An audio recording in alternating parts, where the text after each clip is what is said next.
अस्सलाम वालेकुम नाज़रीन, एक नए व्लॉग के साथ आपकी खिदमत में हाज़िर हैं। नाज़रीन, आज की इस वीडियो में आपके साथ 2 से 3 खबरें शेयर करेंगे। सबसे पहले आपको बताएंगे कि साइफ़र केस में इमरान खान साहब के ख़िलाफ़ जो ट्रायल चल रहा है इस वक्त अडयाला जेल के अंदर, उसमें एक बड़ी पेशरफ्त हुई है, उसके बारे में आपको बताएंगे। सुप्रीम कोर्ट ऑफ पाकिस्तान में आज जस्टिस काजी फ़ाइज़ ईसा ने एक हिदायत की है वकला को, उसके बारे में बताएंगे। और जो एडिशनल अटॉर्नी जनरल के साथ एक मुकालमा हुआ है जिसमें काफ़ी सख्त उन्होंने बातें कही हैं और हुकूमत वक्त पर कुछ सवालात उठाए हैं, उसके बारे में आपको बताएंगे। और आखिर में आपको कुछ मज़ीद इंफॉर्मेशन देंगे जो फुल कोर्ट से मुतालिक है। सबसे पहले फुल कोर्ट की जो आज की साइफ़र केस की समाअत है उसकी तरफ आते हैं। इमरान खान साहब का जो केस है उसमें डेवलपमेंट ये हुई है कि ट्रायल रोकने की एक दरख्वास्त दायर की गई इमरान खान की लीगल टीम की जानिब से। सलमान सफदर उसको लीड कर रहे हैं और ये कहा गया दरख्वास्त के अंदर कि जेल ट्रायल और इन कैमरा समाअत के ख़िलाफ़ इस्लामाबाद हाई कोर्ट में फ़ैसला महफूज है और शफाफ और मुनसिफाना ट्रायल यकीनी बनाने के लिए इस्लामाबाद हाई कोर्ट के फ़ैसले का इंतज़ार किया जाए।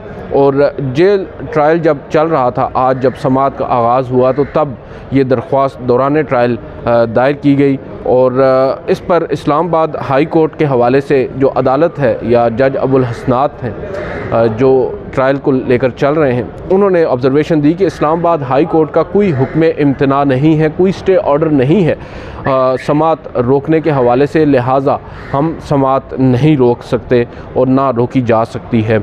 जो प्रोसिक्यूटर हैं, जो सरकारी वकील हैं, उन्होंने कहा कि समाअत इन कैमरा और शहरियों को बाहर रखा जाए, यानी जो समाअत है उसमें कोई भी गैर मुतलका शख्स मौजूद ना हो और जो हैं उनको बाहर निकाला जाए। जिस पर जज साहब ने कहा कि वकील साहब, समाअत में पहले ही शहरी मौजूद नहीं है और समाअत जेल के अंदर हो रही है। तो बड़ा ही एक भोंडा किस्म का आर्ग्यूमेंट था और बहरहाल अदालत ने अब जो समाअत है उसको बग़ैर कार्रवाई के मुलतवी कर दिया है। कुछ जो नकूल हैं वो शायद नहीं मिल सकी वकला को। जो सलमान सफदर साहब हैं उनके मुताबिक अब 9 अक्टूबर को इस मुकदमे की समाअत को मुलतवी किया गया है। 9 अक्टूबर को ही आपको मालूम है फुल कोर्ट भी एक मरतबा फिर सुप्रीम कोर्ट ऑफ पाकिस्तान में बैठेगा। अब 9 अक्टूबर की जो अहमियत है वो मज़ीद बढ़ गई है। जो वकील साहब हैं वो ये कह रहे हैं कि गिरफ़्तारी, रिमांड और अब ट्रायल भी इस केस में खुफिया रखा जा रहा है, जो कि ख़िलाफ़ मामूल है। और ये भी बताया कि एक इंतहाई छोटा सा कमरा है जहाँ पर अदालत बैठी और समाअत हुई वहाँ पर, और जहाँ पर ट्रायल हो रहा है इमरान खान साहब का। और आइंदा जो समाअत है उसके लिए जो मकाम है, कहाँ पर वो समाअत होगी, इस बात का अब अंदाज़ा या इस बात के बारे में ख़बर जो है वो 2 से 3 दिन में मिल जाएगी।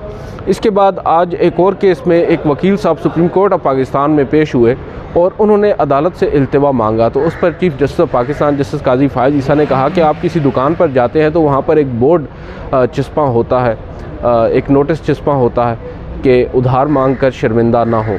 तो हम भी आपसे यही कहेंगे कि इल्तिवा मांग कर अदालत से शर्मिंदा ना हो और ना ख़ुद अदालत को शर्मिंदा करें। इसके अलावा एक और आज केस था FWO का, जो कि पाकिस्तान आर्मी का एक मातहत इदारा बनता है, महकमा बनता है, जो फ्रंटियर वर्क्स ऑर्गेनाइजेशन उसको मेरे ख़्याल से कहा जाता है। तो उसके ऊपर चीफ़ जस्टिस ऑफ पाकिस्तान, क्योंकि उन्होंने कुछ ज़मीन एक्वायर की थी मानसेरा के अंदर, और जो मैंने अभी तक पूछा है उनके वकला से, मुझे ये पता चला है कि उन्होंने कोई तकरीबन 40 कनाल ज़मीन एक्वायर की थी मानसेरा में, और ये मानसेरा शहर में है, कुछ ऑफिस की तामीर के लिए। और जो पहले रेट कनाल के हिसाब से इनको वहाँ पर ज़मीन एक्वायर करने का इन्होंने दिया वो 15,000 था। बहरहाल उसके बाद सेशन कोर्ट में ये केस चला, वहाँ से फिर हाई कोर्ट में आया, हाई कोर्ट ने वो रकम 1.5 लाख कर दी और फिर वो लोग सुप्रीम कोर्ट में आए, और सुप्रीम कोर्ट में जब आए तो साथ ही उन्होंने सेटलमेंट कर ली, और आज उन्होंने अदालत को बताया कि हमने सेटलमेंट कर ली है और वो भी 1.5 लाख पर गालिबन हुई है। तहम उन्होंने अदालत से आज दरख्वास्त वापस लेने की बुनियाद पर ख़ारिज करने की इस्तदा की। अदालत ने कहा कि आपने अदालती हुक्म के बावजूद अभी तक रिपोर्ट जमा नहीं करवाई, अमल दरामद रिपोर्ट हमने आपसे मांगी थी, एक स्टेटमेंट मांगा था कंसाइज, वो आपने जमा नहीं करवाया। और क्या ये कोई रियासती राज है जो आप अदालत के साथ शेयर नहीं करना चाहते? आप अपना काम नहीं कर रहे या आप अपना काम करना चाहते नहीं हैं। और ये भी उन्होंने कहा कि आप हमारे सवालात के जवाब देने के अहल नहीं हैं, हम ये लिख देते हैं। उस पर उन्होंने कहा, जो एडिशनल अटॉर्नी जनरल हैं, उन्होंने कहा कि हम एल हैं, उन्होंने कहा कि हम की बात नहीं कर रहे, हम आपकी बात कर रहे हैं, आपके हवाले से हम लिखेंगे। और फिर उन्होंने ये भी कहा कि जो FWO है उसने मामला सेटल किया। तो चीफ़ जस्टिस ऑफ पाकिस्तान ने कहा कि सेटल किया है तो ठीक है, मगर अदालती हुक्म भी है, आपने रिप्लाई क्यों नहीं सबमिट करवाया। उस पर उन्होंने कहा कि मुझे अटॉर्नी जनरल ने कहा था। उन्होंने कहा कि आपने अटॉर्नी जनरल को ये नहीं कहा कि मुझे अदालत ने हुक्म दिया और मैं अदालती हुक्म पर अमल दरामद करूँगा। उस पर एडिशनल अटॉर्नी जनरल ने कहा कि माय लॉर्ड, मैं रिप्लाई फ़ाइल कर देता हूँ। तो चीफ़ जस्टिस ने कहा कि ओ रियली, अब आप रिप्लाई फ़ाइल करेंगे। खैर, अदालत ने उनको ये कहा कि हम आप पर जुर्माना आयद करेंगे, जिस पर वकील साहब ने कहा कि आप जुर्माना आयद कर दें। अदालत ने कहा कि हम आपकी जेब से जुर्माना अदा करने का कहेंगे, सरकार के ख़जाने से नहीं।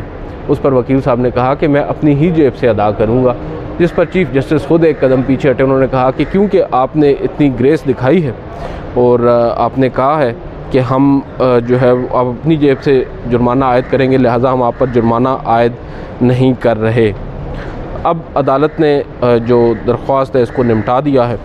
अब आते हैं असल मामले की तरफ। गुज़िश्ता रोज़ मैं वीडियो नहीं कर सका, पहले तो माज़रत चाहता हूँ।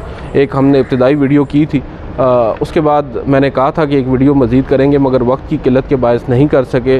गुज़िश्ता रोज़ आपको मालूम है फुल कोर्ट बैठा था, तमाम जजेस सुप्रीम कोर्ट के सर जोड़ कर बैठे थे और तय यही हुआ था कि कल इस मुकदमे को निपटा दिया जाएगा, फ़ैसला सुना दिया जाएगा, मगर ऐसा नहीं हुआ। जस्टिस काजी फ़ाइज़ ईसा को एक मरतबा फिर नाकामी का सामना करना पड़ा, इन दिस सेंस के वो चाहते थे कि कल ही केस कंक्लूड हो। उन्होंने आगाज़ पर भी कहा केस के और एक समाअत के दौरान भी एक मौके पर कहा।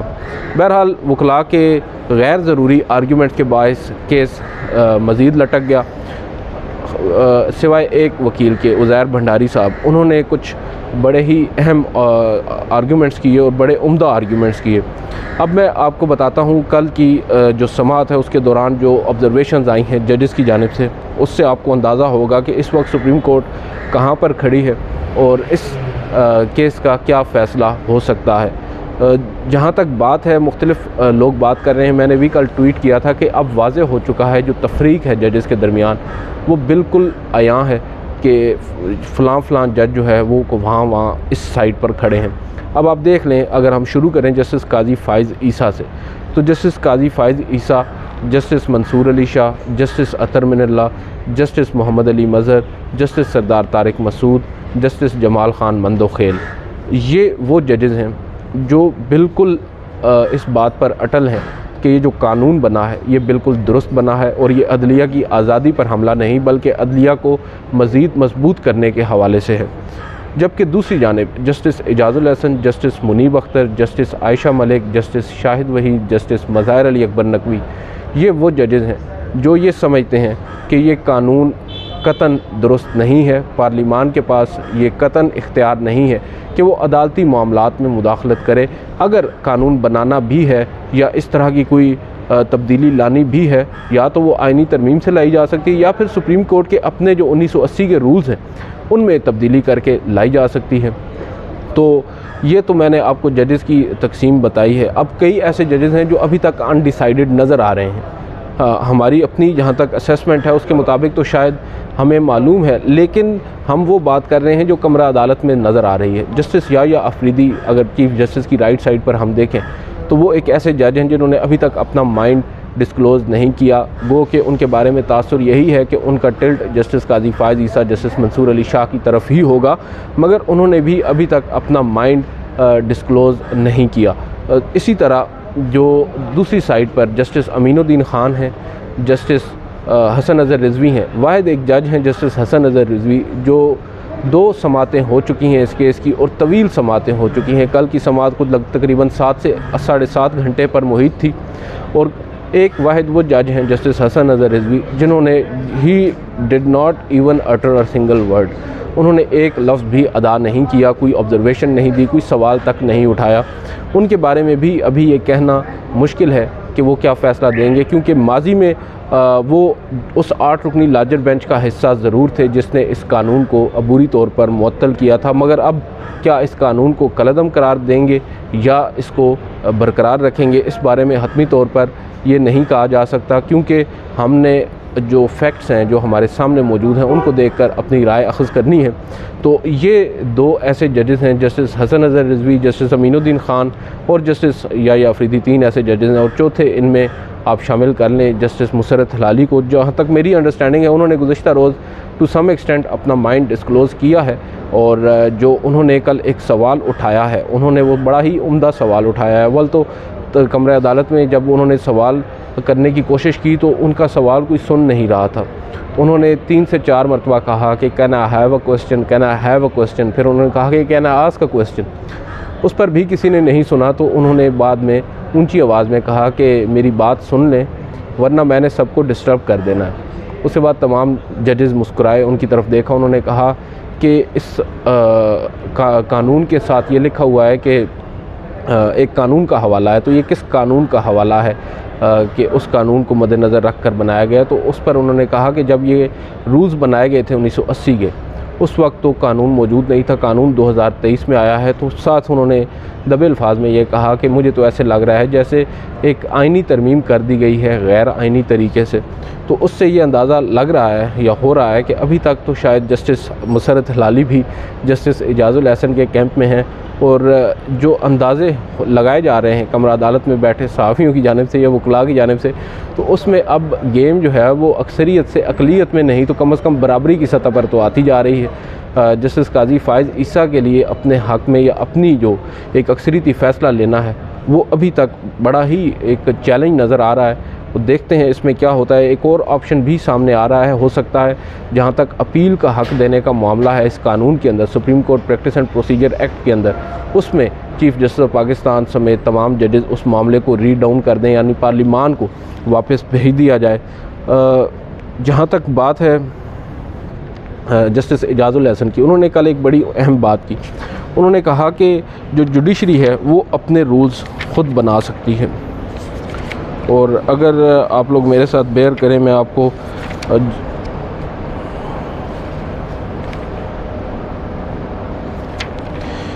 एक सवाल उन्होंने लेजिस्लेटिव कॉम्पिटेंस का रेज़ किया था, और जस्टिस इजाज़ुल एहसन ने यहाँ पर यह कहा था कि लेजिस्लेटिव कॉम्पिटेंस कैसे मुतासिर होती है, और अगर वो होती है तो उसके बारे में हमें बताएं कि किस तरह। और उसके ऊपर काफ़ी लंबी बहस चली। उसके बाद अगर हम 1:45 से 2:34 पर जो वक्फ़ा हुआ उसके बाद की बात करें तो उस पर जस्टिस इजाज़ुल एहसन की जानिब से ये बात वाज़ेह की गई कि जो जुडिशरी है वो रूल्स बना सकती है। चीफ़ जस्टिस ऑफ पाकिस्तान ने एक बड़ी अहम बात की। उन्होंने कहा कि लेट्स सपोज़ मैं अनरीज़नेबल बन जाता हूँ और मैं जो है अपनी मर्ज़ी से काम करता हूँ और आप सबको तंग करता हूँ, वकला को तंग करता हूँ, जजेस को तंग करता हूँ, किसी की बात नहीं मानता, और क्योंकि मेरे पास इख्तियारात मौजूद हैं मैं उन इख्तियारात का भरपूर इस्तेमाल करता हूँ, तो आप मेरे बारे में क्या कर सकते हैं? आप मेरा कुछ भी नहीं उखाड़ सकते। उस पर उन्होंने ये भी कहा कि वकील साहब ने कहा कि फ़ुल कोर्ट बैठकर डिसाइड कर सकती है। तो उन्होंने कहा कि फ़ुल कोर्ट मीटिंग भी तो मैंने ही बुलानी है बतौर चीफ़ जस्टिस, अगर मैं फ़ुल कोर्ट मीटिंग ना बुलाऊं तो क्या होगा? और जिस पर वकील साहब ने कहा कि you are not going to do it, और जिस पर चीफ़ जस्टिस ने कहा कि मगर ऐसा हुआ है, हमने माजी में ऐसा किया है। जस्टिस उमर अता बंदयाल के ऊपर उन्होंने यहाँ पर दबे अल्फाज में तनकीद की। उन्होंने कहा कि क्या ये जमहूरी तरीका था जो माजी में होता रहा है? जजेस लिखते रहे हैं, फुल कोर्ट मीटिंग भी नहीं बुलाई गई, जजेस लिखते रहे हैं, रूल्स भी अमेंड नहीं किए गए। फिर उन्होंने यहाँ पर फिर इस्लामिक टच दिया। उन्होंने कहा कि इस्लाम इस बात की इजाज़त देता है जो अगर मैं ये काम करता हूँ तो क्या मुझे इस्लाम इस बात की इजाज़त देता है? उस पर जस्टिस मंसूर अली शाह साहब ने एक बात की। उन्होंने कहा कि इसमें एक चीज़ और ऐड कर लें। लेट्स सपोज़ सुप्रीम कोर्ट ये डिसाइड कर लेती है, फुल कोर्ट ये डिसाइड कर लेती है कि हमने हफ्ते में सिर्फ 2 दिन काम करना है और 2 दिन से ज़्यादा काम नहीं करना, और रोज़ जो काम करना है वो भी 10 बजे तक करना है, तो उसके ऊपर पार्लियामेंट क्या हमें कुछ कह सकती है? यहाँ पर जो जस्टिस मुनीब अख्तर हैं उन्होंने कहा कि देखें जो सुप्रीम जुडिशल कौंसिल है वो भी एक इदारा है, क्या वो इदारा नहीं है? अगर हाइपोथेटिकल क्वेश्चंस की बात हो रही है तो ये एक मेरा भी हाइपोथेटिकल क्वेश्चन है। उस पर जस्टिस काजी फ़ायज़ ईसा ने कहा कि मेरे फाजिल जज ये भूल रहे हैं कि सुप्रीम जुडिशल काउंसिल का चेयरमैन भी चीफ़ जस्टिस होता है और उसका बुलाया जाना भी चीफ़ जस्टिस के ही इख्तियारात में है। चीफ़ जस्टिस अगर चाहे तो वो ना बुलाए। जस्टिस अतर मिनल्ला ने बार बार जो वकील हैं उज़ैर भंडारी, उनसे एक सवाल पूछा। उन्होंने कहा कि आप एक सियासी जमात को रिप्रेजेंट करते हैं, कल आपकी सियासी जमात अगर आ जाए पार्लिमान के अंदर तो क्या आप ये नहीं समझते कि जो कानून है ये पार्लिमान ने बनाया है, ये मुनासिब है, और अगर आप समझते हैं कि ये मुनासिब नहीं है तो आप इसमें तब्दीली कर सकते हैं। उस पर उन्होंने कहा कि हम इससे बेहतर एक्ट बना सकते हैं। बज़ाहिर उनको काउंटर करने की कोशिश की गई। एक मौके पर जस्टिस मंसूर अली शाह ने उनको कहा कि देखें, हमने बार बार बुलाया, बार बार रिक्वेस्ट की, हमने लिखा चीफ़ जस्टिस को, जस्टिस काजी फ़ायज़ ईसा ने, जस्टिस मंसूर अली शाह ने, जस्टिस अतर मिनल्ला ने, जस्टिस बंदयाल को कि फ़ुल कोर्ट मीटिंग बुलाई जाए या फ़ुल कोर्ट तश्कील दिया जाए, मगर फ़ुल कोर्ट नहीं बनाया गया। उस पर वकील साहब ने कहा कि जज साहब अब तो आप ख़ुद बना सकते हैं, अब तो आप ख़ुद बुला सकते हैं, अब आप क्यों नहीं बुला रहे और अब आप क्यों नहीं रूल्स को अमेंड कर रहे जिनकी आप बात कर रहे हैं। उस पर चीफ जस्टिस मंसूर अली शाह भी एक मौके पर हमें लाजवाब होते नज़र आए। बहरहाल जो कल की समाअत थी उससे अब जो जजेज़ में तफरीक की एक मैंने बात की वो तो वाज़ेह हो चुकी है। अब जो सबसे अहम सवाल है वो ये है कि जो आइंदा समाअत है क्या उस पर ये मामला कंक्लूड होगा, और अगर कंक्लूड होगा तो इस कानून का मुस्तकबिल क्या होगा, क्योंकि ये एक वाहिद कानून है जिसकी वजह से इस वक्त जो अदालती निज़ाम है पाकिस्तान का, सुप्रीम कोर्ट की अगर हम बात करें तो वो काफ़ी हद तक मुतासर हो रहा है। जो मामूल के मुकदमात हैं वो तो रोज़ाना समाअत के लिए मुकर्रर हो रहे हैं, मगर कुछ अहम आइनी मामलात जो हैं वो इस वक्त पेंडिंग हैं और बज़ाहिर जवाज़ यही बताया जा रहा है supreme court practice and procedure act को कि जब तक ये डिसाइड नहीं हो जाता 184(3) के या मुफाद आमा के मुकदमात को समाअत के लिए मुकर्रर नहीं किया जाएगा। इंतखाबात का मामला हो, फ़ौजी अदालतों का मामला हो, या फिर Pakistan army official secret, Pakistan army act 2023 तरमीमी बिल और ऑफिशियल सीक्रेट एक्ट तरमीमी बिल, उनके ख़िलाफ़ दरख्वास्तों का, ये तमाम तर मामला तभी टेकअप होंगे जब ये केस डिसाइड होगा supreme court practice and procedure act का। बहुत से लोग सवाल कर रहे हैं कि क्यों कर चीफ़ जस्टिस इनको टेकअप नहीं कर रहे, तो मेरी दानिश में उसका जवाब यही है कि जब तक supreme court practice and procedure act decide नहीं हो जाता उस वक्त तक ये मामलात टेकअप नहीं होंगे। Let's hope for the best. आज की इस वीडियो से इतना ही, इजाज़त दीजिए, अल्लाह हाफ़िज़।